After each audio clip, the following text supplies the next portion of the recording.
Good afternoon. How's everybody? Hello out there. Welcome to Frankenstein Tea, a daily program from the Island Free Library, a chance for us to check in with each other and a chance for me to read you a short story. Today is, what is today? Today is Thursday, July 2nd, 2020. We on Block Island can feel July 4th happening around us, even though we don't have any official July 4th activities. There's no parade, there's no fireworks, and there's no steak fry.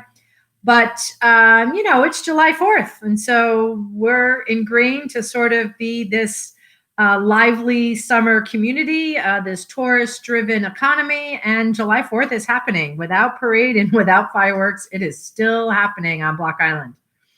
I see my dad is on there. Hi, Dad. There's a few other people on there. Hello, welcome. It's a beautiful day. I will say that this time of year marks the privet blooming on Block Island, and that is my most favorite smell out here. I love the privet. You know, some people love the lilac. I love lilac. Some people love honeysuckle. I love honeysuckle. The beach roses. I love the beach roses. You know, I love them all, as do many of us, but that privet, oh, so delicious to me. I love the privet. So the privet is blooming and the sun is shining and it's breezy and warm and sunny and blue sky. Really, really iconic day out here on Block Island. So I hope folks on the island are enjoying it. And I hope folks off island are also enjoying it. And I hope everyone is staying well and safe and sort of navigating these times appropriately. So, wear your mask, wash your hands, keep your distance. I think those are the three basics. Wear your mask, wash your hands, and keep your distance. And have some fun in between all of that. It's not always easy, not always an easy time, not always something we want to navigate or a way that we want to live, but it's doable. So hang in there. I have our little mental health checklist for today because I haven't read it in a few days, so I'm going to read it to you. This came about during shelter in place when there was more urgency from me for people to be, okay and hanging in there during shelter in place. And the urgency is still there, right?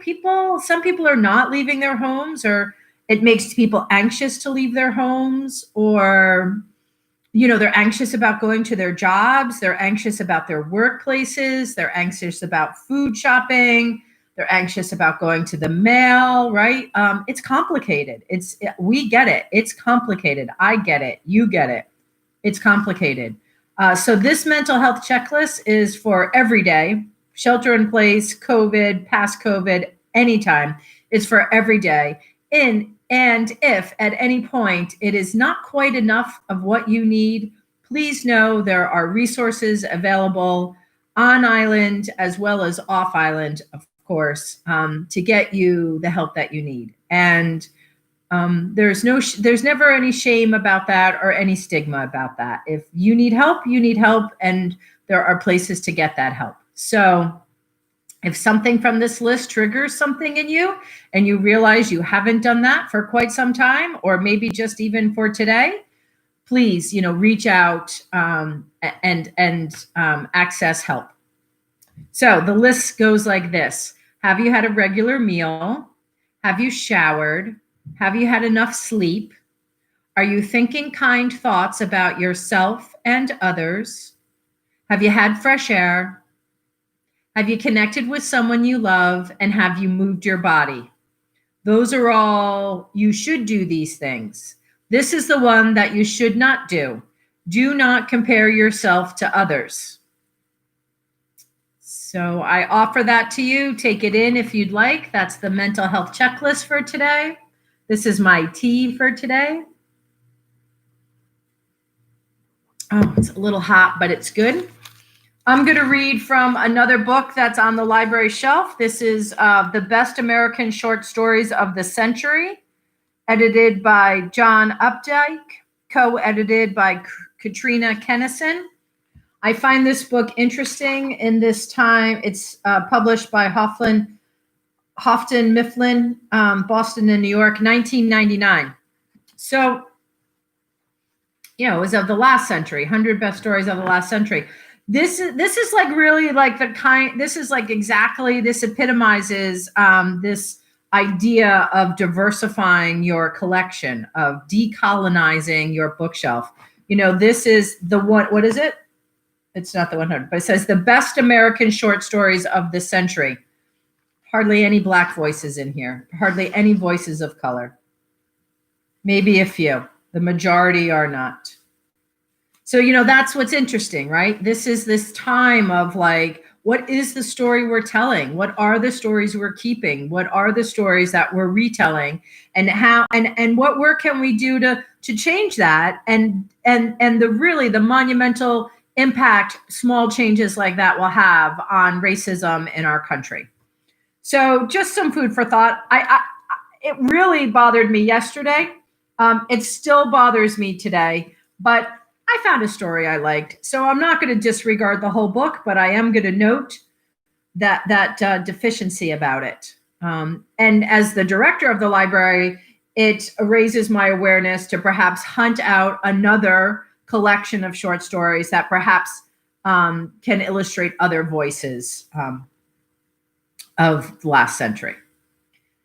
But for today, from this book, I am going to read Ann Beattie. I think I read Ann Beattie recently. I can't remember. I sit here with piles of books.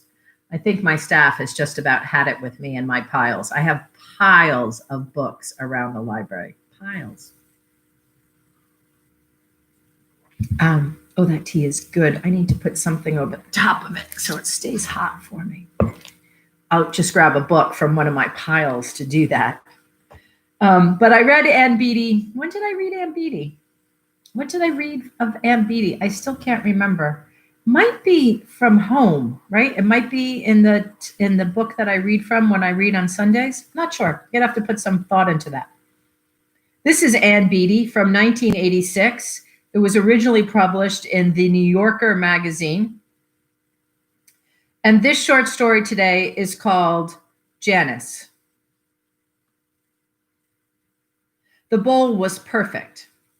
Perhaps it was not what you'd select if you faced a shelf of bowls, and not the sort of thing that would inevitably attract a lot of attention at a crafts fair, yet it had real presence. It was as predictably admired as a mutt who has no reason to suspect he might be funny.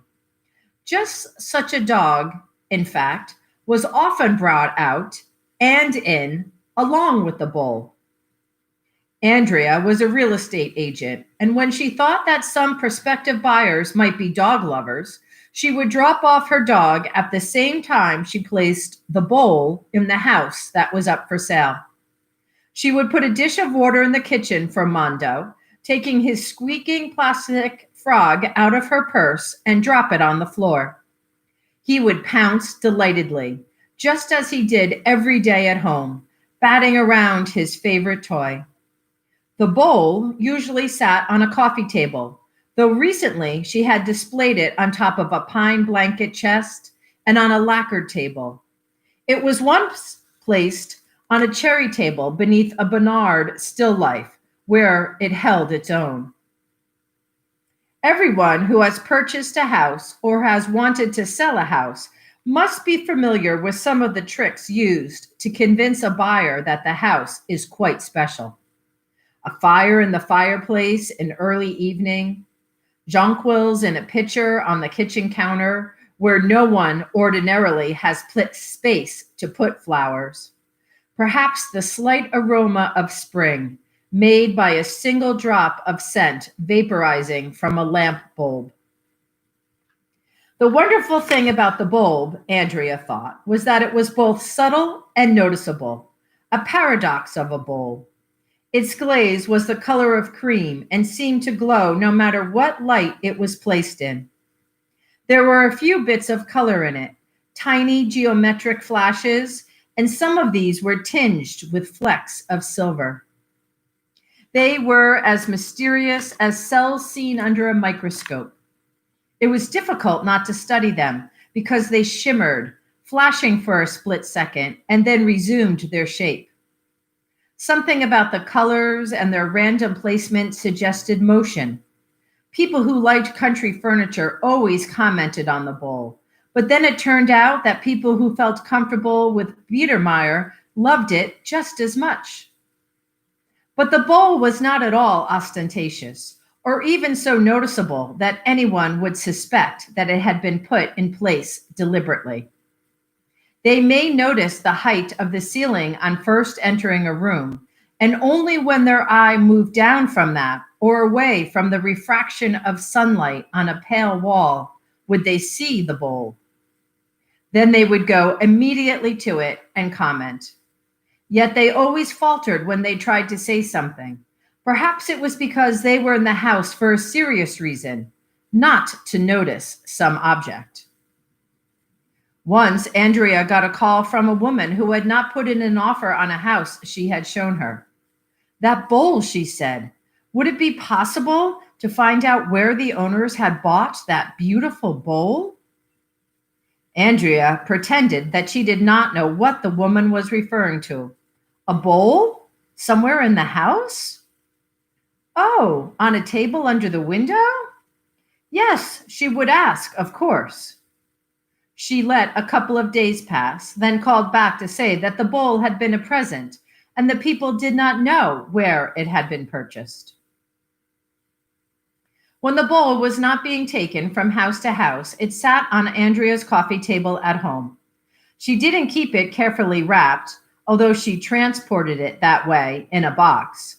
She kept it on the table because she liked to see it. It was large enough so that it didn't seem fragile or particularly vulnerable if anyone sideswiped the table or Mondo plundered into it at play. She had asked her husband to please not drop his house key in it. It was meant to be empty. When her husband first noticed the bowl, he had peered into it and smiled briefly. He always urged her to buy things she liked.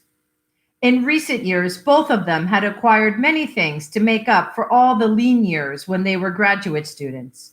But now they had been comfortable for quite a while. The pleasure of new possessions dwindled. Her husband had pronounced the bowl pretty, and he had turned away without picking it up to examine it. He had no more interest in the bowl than she did in his new Leica. She was sure that the bowl brought her luck.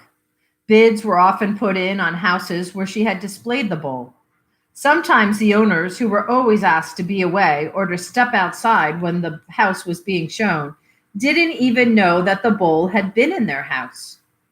Once, she could not imagine how, she left it behind, and then she was so afraid that something might have happened to it that she rushed back to the house and sighed with relief when the woman owner opened the door.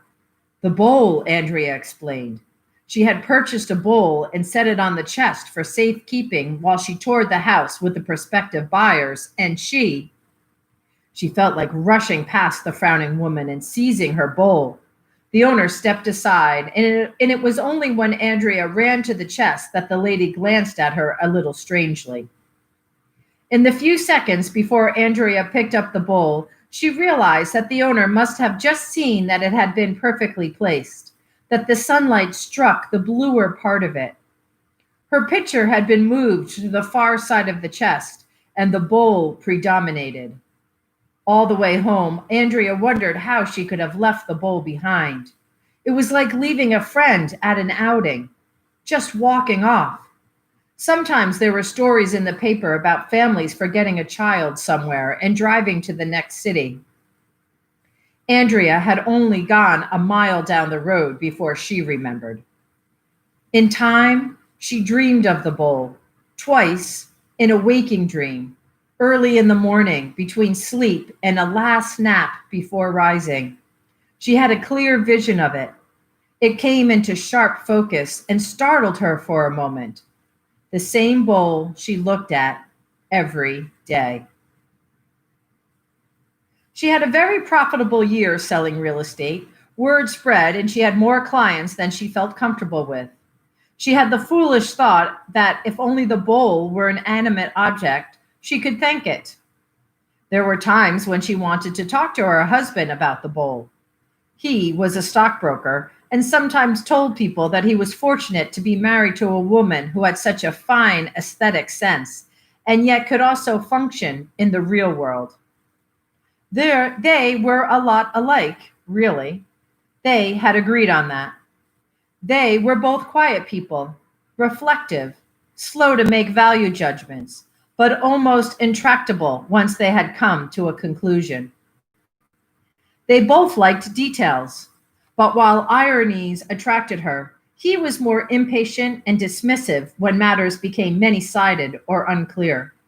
But they both knew this. It was the kind of thing they could talk about when they were alone in the car together, coming home from a party, or after a weekend with friends.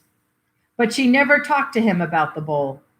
When they were at dinner exchanging their news of the day, or while they lay in bed at night listening to the stereo and murmuring sleepy disconnections, she was often tempted to come right out and say that she thought that the bowl in the living room, the cream colored bowl, was responsible for her success.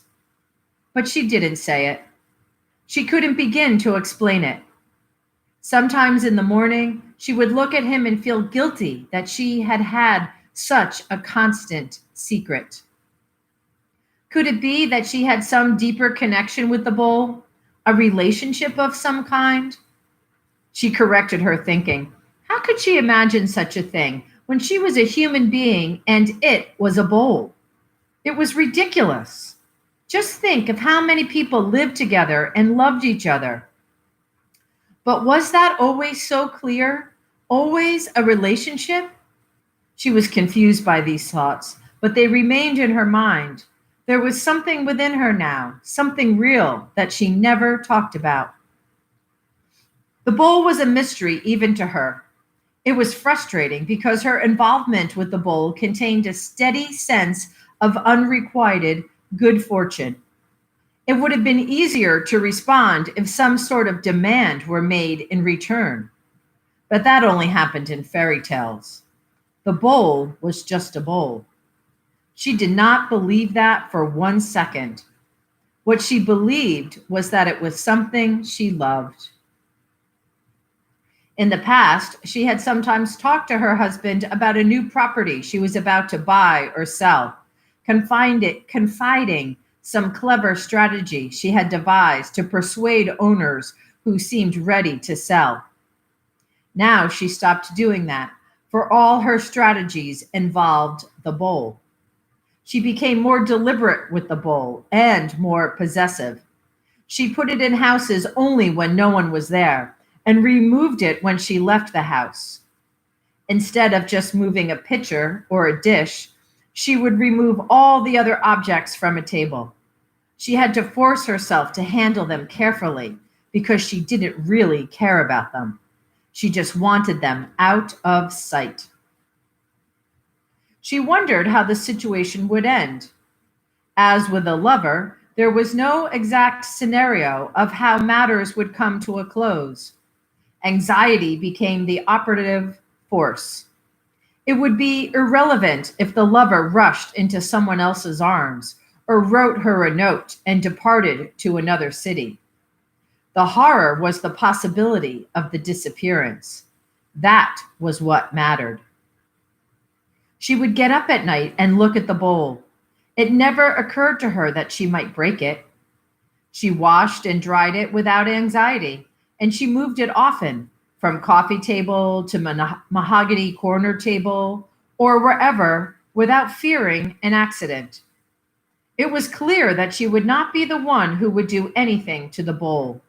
The bowl was only handled by her, set safely on one surface or another. It was not very likely that anyone would break it. A bowl was a poor conductor of electricity. It would not be hit by lightning. Yet the idea of damage persisted. She did not think beyond that, to what her life would be without the bowl, She only continued to fear that some accident would happen. Why not? In a world where people set plants where they do not belong, so that visitors touring a house would be fooled into thinking that dark corners got sunlight, a world full of tricks. She had first seen the bowl several years earlier at a crafts fair she had visited half in secret with her lover. He had urged her to buy the bowl. She didn't need any more things, she told him. But she had been drawn to the bowl, and they had lingered near it. Then she went on to the next booth, and he came up behind her, tapping the rim against her shoulder as she ran her fingers over a wood carving. "You're still insisting that I buy that?" she said. "No," he said. "I bought it for you." He had bought her other things before this, things she liked more at first. The child's ebony and turquoise ring that fitted her little finger, the wooden box, long and thin, beautifully dovetailed, that she used to hold paper clips, the soft gray sweater with a pouch pocket. It was his idea that when he could not be there to hold her hand, she could hold her own, clasp her hands inside the lone pocket that stretched across the front. But in time, she became more attached to the bowl than to any of his other presents. She tried to talk herself out of it. She owned other things that were more striking or valuable. It wasn't an object whose beauty jumped out at you. A lot of people must have passed it by before the two of them saw it that day. Her lover had said that she was always too slow to know what she really loved. Why continue with her life the way it was? Why be two-faced, he asked her. He had made the first move toward her. When she would not decide in his favor, would not change her life and come to him, he asked her what made her think she could have it both ways. And then he made the last move and left. It was a decision meant to break her will, to shatter her intransient ideas about honoring previous commitments. Time passed. Alone in the living room at night, she often looked at the bowl sitting on the table, still and safe, unilluminated. In its way, it was perfect. The world cut in half, deep and smoothly empty. Near the rim, even in dim light, the eye moved toward one small flash of blue, a vanishing point on the horizon.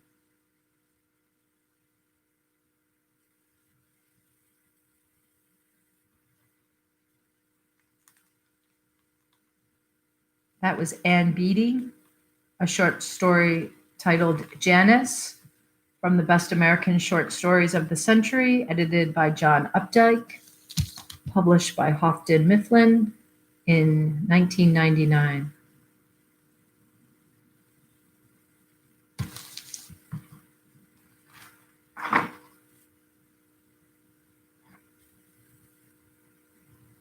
It has an old due date slip in it, and that's my writing. I wrote someone's due date in. It was after we had stamps and we were electronic, because I only worked in this library during electronic. But we kept some, we used to use due date slips if people preferred that instead of the slip. You know, that transition was difficult for some people. So we didn't have the stampers, but that's my handwriting. It says August, it says AUG, AUG 31, 2002.